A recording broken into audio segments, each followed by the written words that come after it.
원하는 것을 이룰 때까지 스스로를 속여라. 불행한 사람이 행복해질 수 있는 단 하나의 방법, 바로 나는 행복하다라는 말을 하루 종일 반복하는 것이다. 믿기 힘들겠지만 일단 해보라. 나는 행복하다라는 메시지를 끊임없이 새겨 넣으면 자신도 모르게 무의식에 스스로 행복하다고 생각하는 프로그램이 설치된다. 이렇게 무의식에 설치된 프로그램들은 당신이 실제로 행복한 상태로 만들어 간다.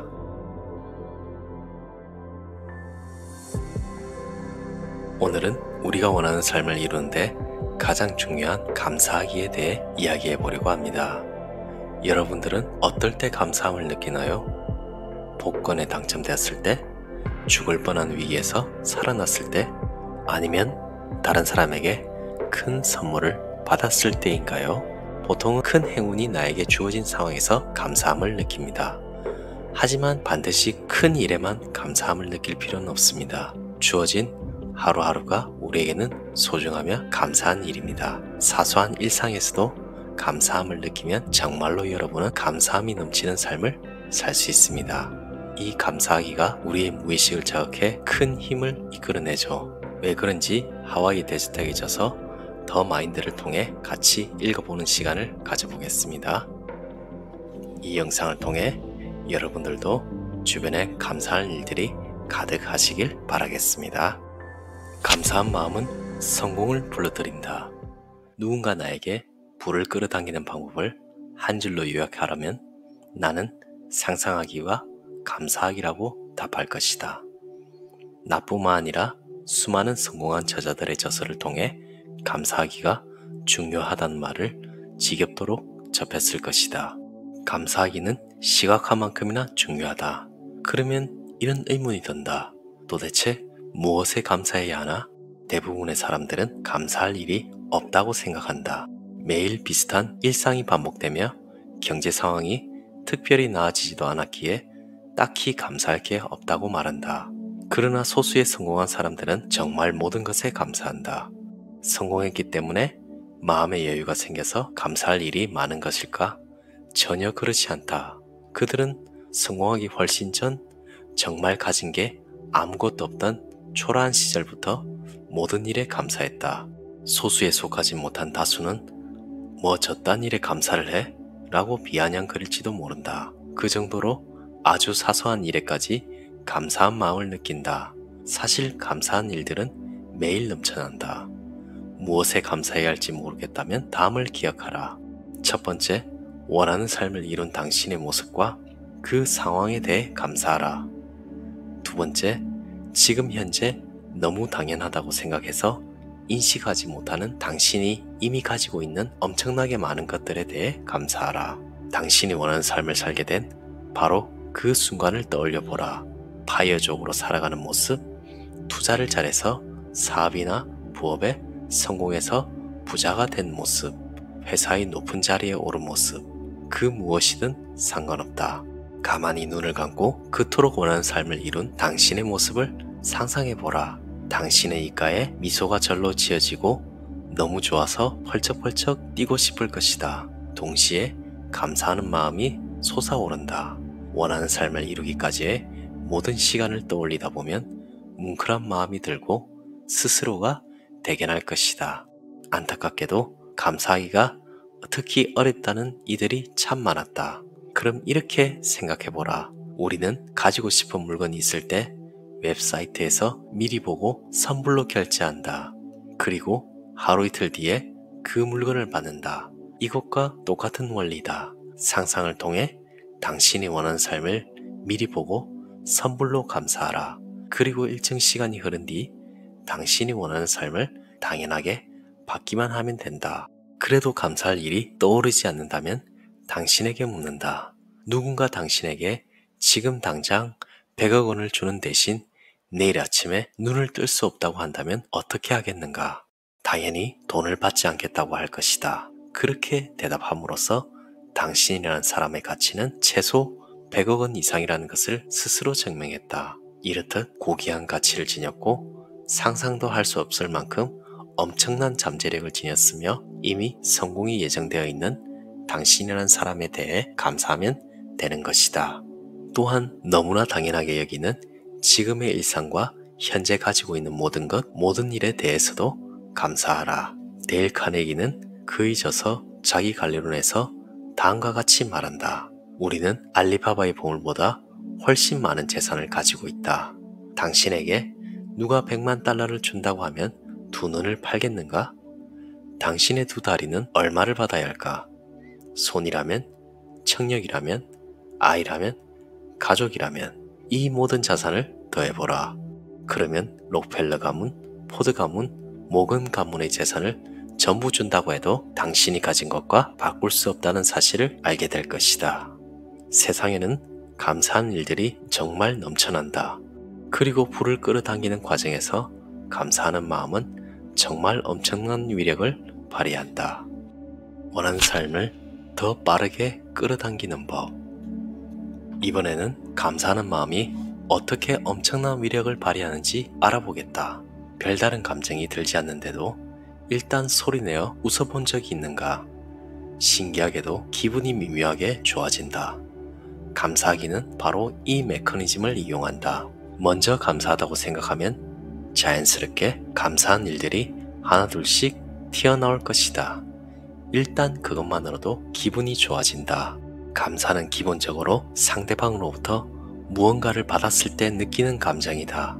선물, 호의가 담긴 따뜻한 말이나 행동, 배려, 응원이나 격려 등을 받을 때 우리는 든든하고 충만한 감정을 느낀다.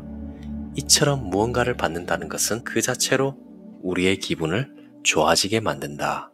이렇게 좋은 기분을 유지하고 있는 당신의 내면에는 긍정적인 에너지가 점차 커지고 비슷한 성향의 사람이 끼리끼리 모이듯 긍정적인 에너지 역시 정확히 같은 주파수의 긍정적인 일들만 끌어당긴다.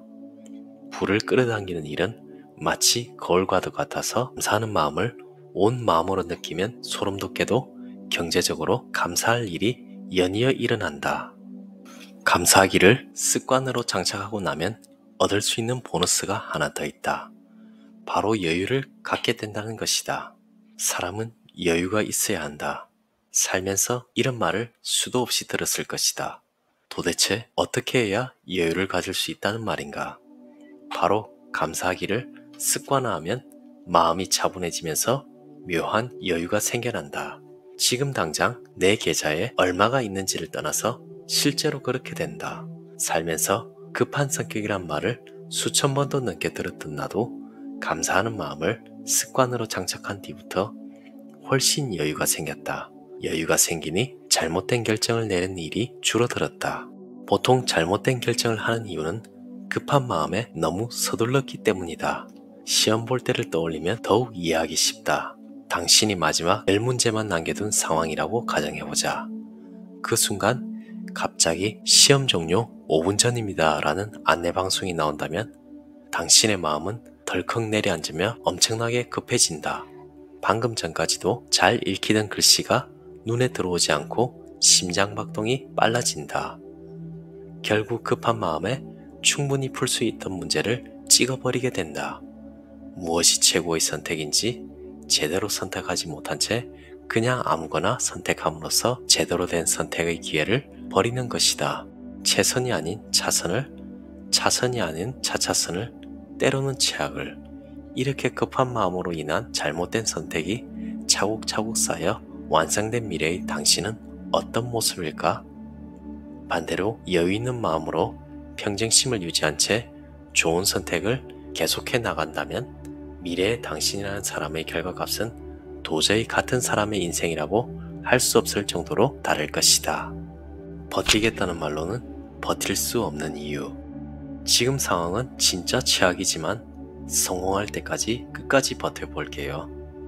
원하는 목표를 손으로 써보고 소리내어 말하고 상상으로 시각화도 할 겁니다. 감사하는 마음도 가져보고요.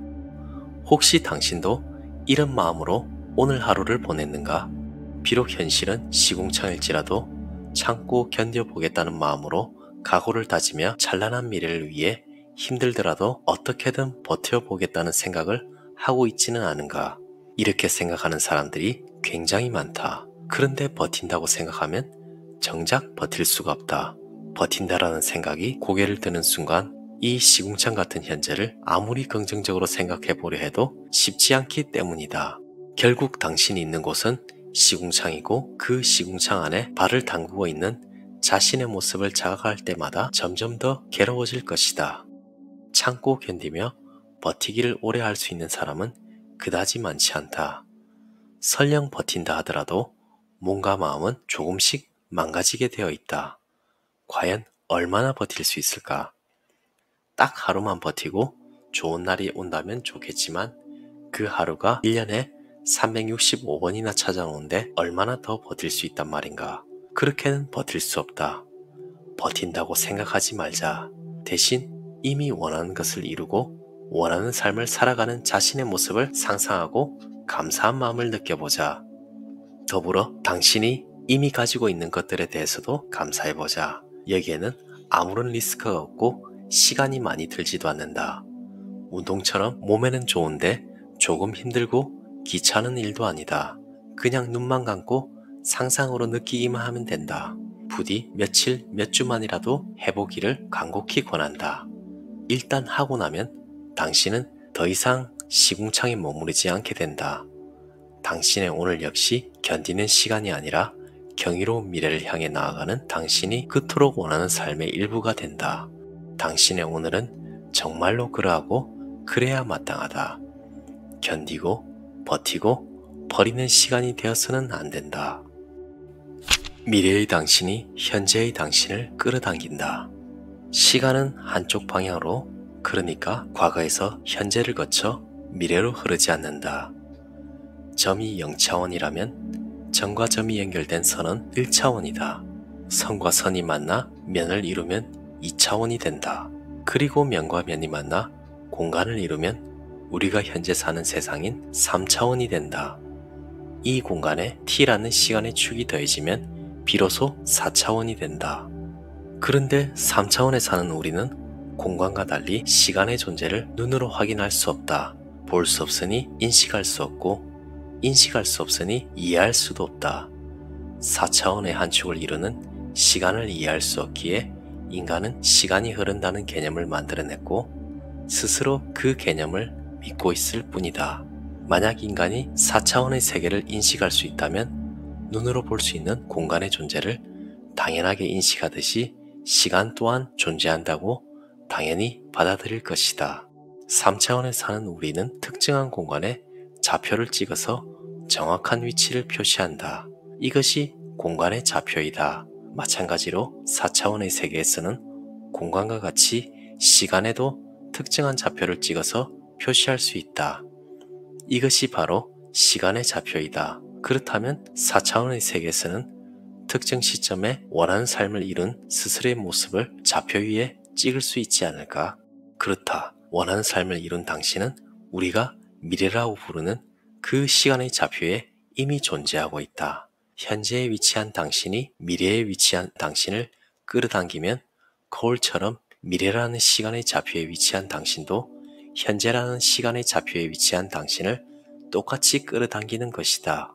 당신은 이토록 순조롭고 당연하게 스스로 원하는 삶에 다다를 수밖에 없다. 감사하는 마음이라는 긍정적 에너지로 미래의 당신을 끌어당겨라. 그리고 눈부신 그 순간을 현실로 마주하라. 잘 들으셨나요? 저는 이 챕터를 읽고 나에게 감사한 일이 무엇인지 하나씩 찾아보기로 했습니다. 그러자 내가 하루하루 책을 읽고 여러분들에게 알릴 수 있는 유튜브 영상을 만드는 것도 정말 감사한 일이라고 생각됩니다. 사실 감사한 일들은 우리 주변에 많이 있지만 우리는 보통 사소한 일에는 감사함을 생각하지 않는 경우가 많습니다. 하지만 일상에서도 감사함을 느껴보시길 바랍니다. 정말로 자신의 기분이 좋아지며 그 긍정적인 에너지가 점차 커지면서 같은 주파수의 좋은 일들을 끌어당깁니다. 감사하다는 생각으로 여러분 주위에 감사한 일들이 많이 펼쳐질 것입니다. 나는 행복하다. 나는 하루 일상이 감사하다고 스스로 반복하시길 바랍니다. 정말로 감사한 일들이 눈에 보이며 행복해지실 겁니다. 그런 의미로 여러분들에게 감사합니다. 이상 시나무로 책방이었습니다.